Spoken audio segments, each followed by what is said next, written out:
Olá, seja bem-vindo a mais um programa Palavra Aberta. E dessa vez vamos falar sobre um projeto de lei que prevê a climatização das salas de aula para impedir que alunos e professores de escolas públicas sofram com temperaturas extremas.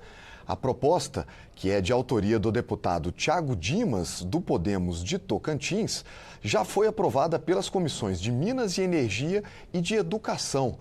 E para falar sobre essa proposta, o deputado é o nosso convidado. Deputado, seja muito bem-vindo ao programa Palavra Aberta, primeira vez que lhe entrevisto. Obrigado pela oportunidade. Para a gente começar, eu queria que o senhor explicasse uma questão. Eu falo em temperaturas extremas, né? Então, o projeto é só para deixar as salas mais frias com ar-condicionado ou mais quente também nas regiões, principalmente no sul, onde é muito frio, né? É para combater os extremos ou só para combater o calor?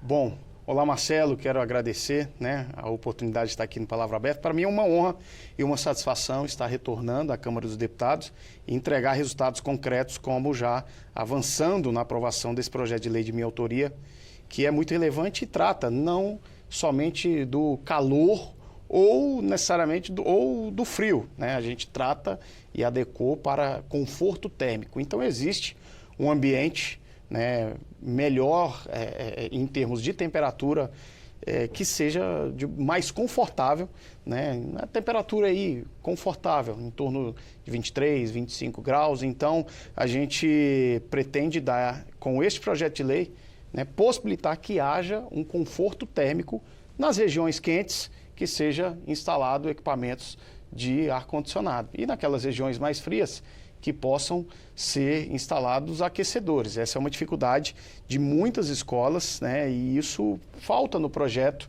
Então, algumas até tentam incluir e não conseguem. E o nosso projeto visa corrigir essa situação e permitir que elas tenham isso já incluído desde a sua construção. Eu lembro que eu fiz um vestibular na Universidade Estadual de Londrina, uma prova de vestibular lá em Curitiba, e estava menos 1 grau, estava um frio inacreditável, e o pessoal deixou a porta aberta ainda, as janelas. Eu falei, vou me matar aqui. Eu lembrei, o senhor falou da questão do frio, me lembrei desse episódio realmente. Agora, os especialistas em educação, eles têm algum estudo, alguma coisa que aponte que esse desconforto térmico extremo pode prejudicar o aprendizado, deputado? Nós temos pesquisas, estudos feitos pelo Banco Mundial, em alguns países, e que indicam que a cada grau a mais, ou a menos adequado em relação à temperatura ideal, diminui o rendimento, do aprendizado de 2% até 12%.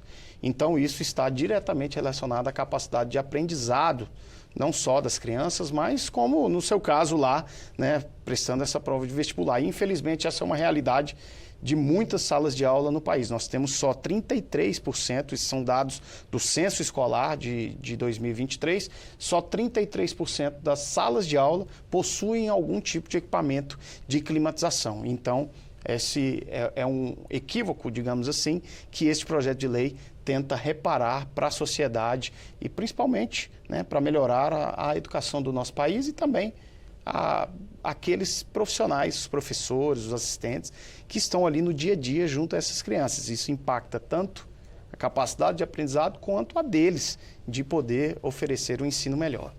É interessante observar a evolução, Eu estudei em escola pública durante o 1º grau, em Uberlândia, Minas Gerais, que às vezes tinha temperaturas muito altas, chegava a 38 graus e tal.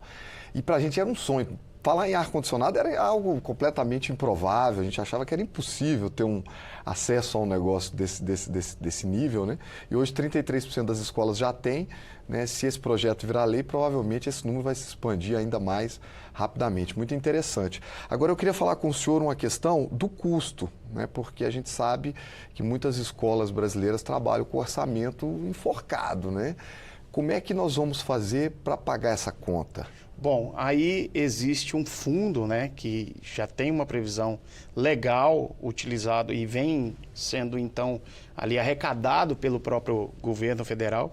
E este fundo, o projeto certamente vai ser melhorado, ainda vai passar por outras comissões, mas a ideia é que a gente utilize determinados recursos de fundos que vêm do próprio governo federal para incrementar isso em algumas salas de aula. E aí um detalhe importante é porque, por exemplo, essa ideia surgiu lá na minha cidade. Nós conseguimos até direcionar recursos para instalar ar-condicionado nas escolas, mas aí quando chegava lá, não é só o equipamento de ar-condicionado. A infraestrutura elétrica, a rede elétrica não suportava. Então o custo passava a ser muito maior. Então a gente tem que pensar nisso e também, né, um outro ponto central deste projeto de lei é fazer com que a gente incentive e fomente também energias renováveis no próprio ambiente escolar, como por exemplo hoje, muitas residências, muitas casas, né, de lá para cá, de 2019 para cá, da apresentação desse projeto de lei para cá, nós tivemos aí um acesso muito maior da sociedade para energia solar, por exemplo. O custo diminuiu significativamente e agora a nossa ideia também e sempre foi, e isso está aperfeiçoado no texto da deputada Samia Bonfim, que haja, né, a implantação de mecanismos como esse, de sistemas como esse, para que a gente tenha também uma redução e uma sustentabilidade na própria escola, reduzindo o custo da conta de energia. Então, a gente une dois aspectos aí muito importantes, né? Você coloca a placa solar, rapidamente essas placas se pagam e aí o custo fica dissolvido ali, fica diluído nessas questões. Essa é a ideia, esse é o propósito. Como o projeto ainda vai passar por outras comissões, né, mas eu espero que, de forma célere, ele seja remetido para o Senado, porque a gente avança num ponto muito importante em relação à infraestrutura escolar, que está diretamente relacionado à melhor capacidade de aprendizado. Nós temos ainda, Marcelo, muitas escolas que não têm banheiro, infelizmente é uma realidade do nosso país. Nós temos escolas que não têm água potável, né? Então, acho que não precisava de nenhuma lei falando que tem que ter banheiro e água potável. Mas a gente tem que avançar muito nessa questão, né, da infraestrutura escolar. E eu espero que com esse projeto de lei a gente alcance pontos importantes no que diz respeito a isso, a infraestrutura escolar. Tirar mais uma dúvida com o senhor. O projeto vale só para as salas de aula ou para os espaços ocupados pelos demais funcionários, por exemplo, secretaria, sala da diretora, a climatização da escola toda ou só das salas? A climatização do ambiente escolar, né? Então a gente, lógico que prioriza e foca a questão das salas de aula, mas nós não podemos permitir com que todo o staff, né, toda aquela parte que não necessariamente está na sala de aula, não tenha essa climatização.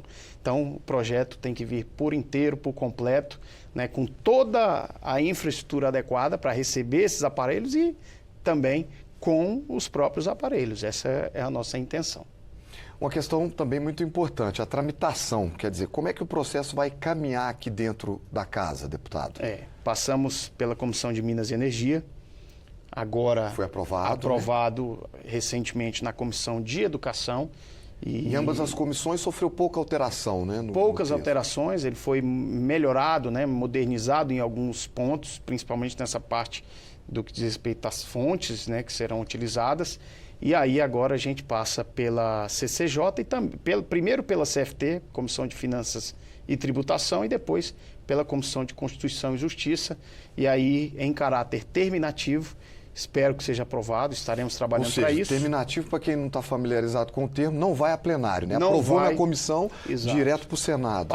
Passou, isso foi aprovado nessas comissões, o projeto já é considerado aprovado no âmbito da Câmara dos Deputados, e aí, então, vai para o Senado Federal e eu espero muito que isso ocorra o mais breve possível. Muito obrigado pela entrevista, deputado. Que agradeço. Nosso programa está chegando ao final. Para você que nos acompanhou pela TV, muito obrigado pela audiência.